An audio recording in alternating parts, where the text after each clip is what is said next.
From your Cape Coral News team, researchers say the Cape and much of southwest Florida could be completely swallowed by water.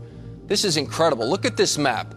We've got Cape Coral, and this is what some experts say could happen if global warming continues to cause the sea levels to rise. All that black is water taking over South Florida. NBC2's Devin Turk is live along the Caloosahatchee River in the Cape, one of the nation's most vulnerable areas for flooding.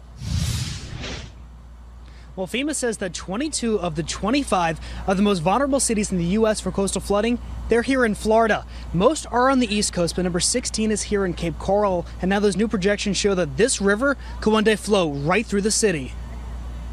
Oh my. Jaw-dropping video. It's amazing, it's sad. Showing what the future could hold for South Florida. It looks like we're in the danger zone. Seriously. This map, created by scientists, was just made available online.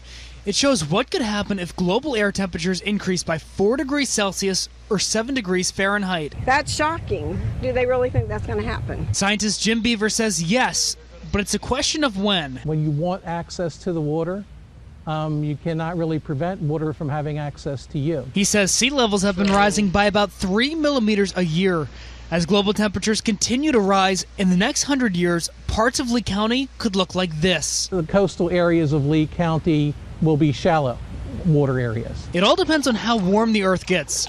As far as that 4 degrees Celsius change, many hundreds of years. He says now is the time to prepare and embrace green energy. It should be a giant wake-up call. We've got to take care of the Earth or this is going to happen. Death toll after a dam in the Rift Valley city of Nakuru burst has surpassed 40. The number is expected to rise as search and rescue efforts continue. Weeks of heavy rains have caused flooding and landslides across the country. CGTN's Tulisha Balala has more. The aftermath of a tragedy. Following weeks of heavy rains, the Patal Dam burst its banks. Its waters swept away homes, power lines and infrastructure, leaving thousands of people displaced. I saw people running. At first, I thought they were chasing a thug. When I pulled over and stopped my motorbike, I heard loud noises coming from the mountains. I thought there were explosions or gunfire. I didn't realize it was the sound of buildings being destroyed and swept away. Most of the victims were asleep at the time. Emergency teams from the public and private sector have joined forces, as scores of residents are still missing. Now, Kenya is not the only country affected by flooding. Across East Africa, storms have left a trail of death and destruction in their wake. In Rwanda, landslides have killed at least 200 people this year alone, while in Tanzania, schools were forced to close for several days. Hundreds of thousands of people across the region are now homeless. Rains have been falling in East Africa for the last 1 month. Kenya and Rwanda seem to be the hardest hit, with the death toll now clocking 300. An estimated 20,000 animals have also been killed and over 200,000 people displaced. And the number might rise from the latest tragedy in Nakuru, Kenya. Many have been displaced and lost livelihoods as water levels continues to rise. Meteorologists say the rains may continue until the end of May. In Tanzania, things are not different. 9 people have reported to have died in April floods in commercial capital Dar es Salaam. The government has ordered schools to close for several days as a result of flooding. Rwanda too has also been hit. The country's spokesman for the Ministry of Disaster Management, Jean-Claude Twashime, says 18 people have been killed in landslides. Several others are still missing. The western districts of Karongi and Rubavu are the worst hit. As the weathermen predict a continuation of rains in the region, more cases are expected. Infrastructure like roads and schools have also been most affected. But the true extent of the damage will be known after the end of the floods. More than 70,000 people in South China's Guangxi Zhuang Autonomous Region have been affected by a heavy downpour. Rains which started Monday have affected more than 72,000 people in 15 countries. More than 3,900 hectares of crop were damaged and electricity disrupted several times. causing a direct economic loss of about $14.3 million. Several cities in the region, including Yulin, Wushu, Hsinchu and Hezhou, are expected more heavy downpours.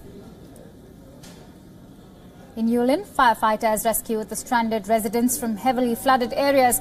Meanwhile, in Lushuan County, rescuers saved an elderly resident who was trapped under debris after a rainfall-triggered landslide caused her house to collapse.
Precious. And when it becomes, listen, I'm trying to stress to you, when it becomes real. When it becomes real, it's too late. Do you understand that? When it becomes physically real, it's too late. There's no more prep time. Now you're in the middle of it. You can only prepare for things before it happens. Once it begins to take effect, you cannot prepare. You have to utilize what you have. Can you not see the mercy and the grace upon our lives? All this time people complain, well, nothing has happened yet. You better thank God nothing has happened yet in your life.